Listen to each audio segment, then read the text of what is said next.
Hey, salut à tous les gars, c'est Ren, j'espère que vous allez tous très bien, moi ça va nickel. On se retrouve aujourd'hui pour parler d'un petit thriller qui est sorti en 2021, dispo sur Amazon Prime, que ma copine voulait absolument regarder à cause de l'actrice principale du film, je vais vous en parler tout à l'heure, et donc je me suis laissé porter par la chose, même si au départ c'est un film qui ne m'intéressait pas du tout, et on parle de Masquerade, c'est parti. Alors comme je vous le disais, Masquerade est sorti en été 2021 et il est réalisé par Shane Dax Taylor qui a fait globalement que des films très moyens et qui ont globalement d'ailleurs tous bidé. C'est déjà un indicateur pas très terrible. Dans ce film, finalement, nous allons suivre une jeune fille qui s'appelle Rose, qui est chez elle toute seule à la maison avec sa babysitter parce que ses parents, collectionneurs d'art, sont partis faire une soirée. Manque de bol, pendant qu'elle est avec sa babysitter, ils vont se faire agresser par des cambrioleurs qui veulent absolument voler les œuvres d'art présentes dans la maison. Le cambriolage va mal tourner, la babysitter va se faire fumer, claire et nette, d'ailleurs de manière assez violente d'ailleurs. Et la petite, elle, est déterminée à survivre et à donner du fil à retordre à nos ravisseurs. Les choses vont donc se compliquer et ça va vraiment prendre une tournure totalement différente. Au niveau du synopsis, c'est tout ce que je peux vous dire sans trop spoiler l'histoire. Pour le casting, la jeune Rose sera interprétée par Olivia Lind, vous l'avez peut-être vu dans son rôle dans la série Chucky, par exemple, elle était présente aussi là. La fameuse actrice que ma copine voulait absolument voir dans le film, c'est Bella Thorne, donc elle on la connaît globalement tous, elle est assez connue, hein. D'ailleurs c'est assez surprenant parce qu'elle a un niveau d'acting très bas.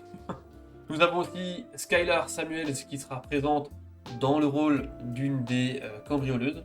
Les deux parents de Rose seront interprétés par Austin Nichols pour le père et par Mircea Monroe pour la mère.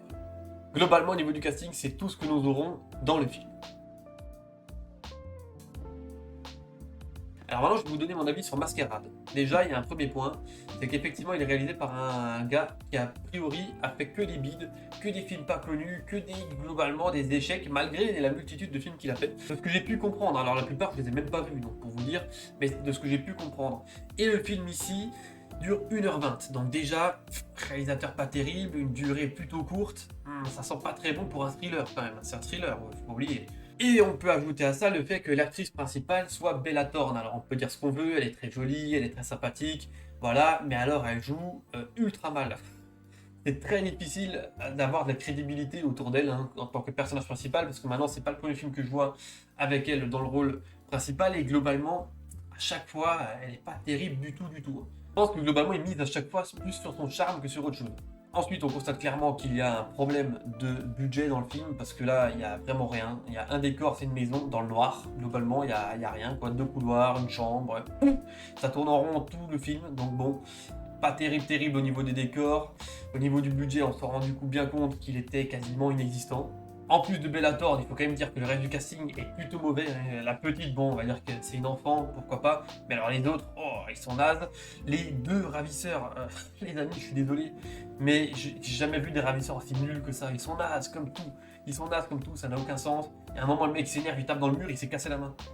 Mais qu'est-ce que c'est que ce bordel? Qu'est-ce que c'est que cette histoire? Enfin bref, encore un gros délire. Après, ils ont essayé quand même de nous mettre un twist qui change un petit peu la donne au niveau du film. C'est vrai qu'au départ, jusqu'au twist, je trouvais qu'il était naze. Franchement naze. Et finalement, le petit twist apporte quelque chose de quand même un petit peu intéressant au niveau de l'histoire, bien que bon, forcément, hein, c'est un petit peu tiré par les cheveux. On essaie de nous montrer qu'il y a une double temporalité dans toute cette histoire. C'est assez particulier. Bon, je vous laisserai le découvrir si jamais vous voulez voir ça de vous-même.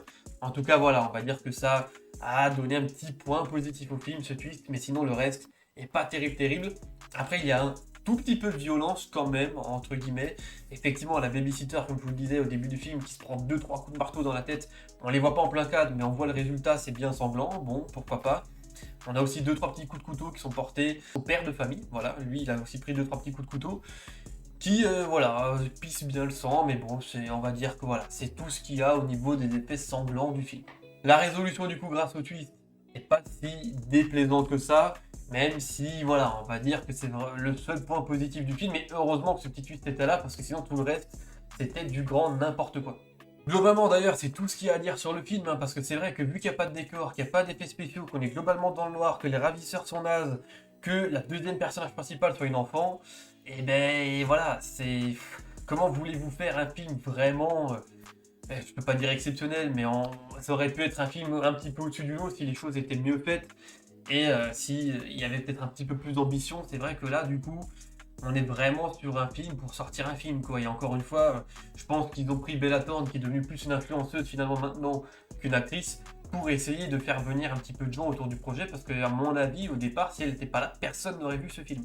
Bah, d'ailleurs, c'est notre cas à nous. Si ma copine n'avait pas vu cette actrice-là dans le film, on ne l'aurait même pas regardé, hein. Donc voilà, c'est un petit film, forcément, donc il a plein de défauts. Il a une ou deux petites qualités, mais vraiment, c'est tout. Et puis donc voilà, je voulais vous faire quand même cette petite vidéo parce que je l'ai vu et je me suis dit, bon, bah, je vais quand même vous en parler. Peut-être que vous le connaissiez. Hein, si c'est le cas, bah, franchement, dites-le moi, parce que moi, du coup, je l'ai découvert vraiment là. Je n'étais même pas au courant de sa sortie de ce film. Donc voilà, dites-le moi si vous le connaissiez. J'ai bien envie de savoir ce que vous en avez pensé. Et puis, bah, en attendant, je vais vous laisser là. C'était rien, portez-vous bien. Allez, ciao, ciao!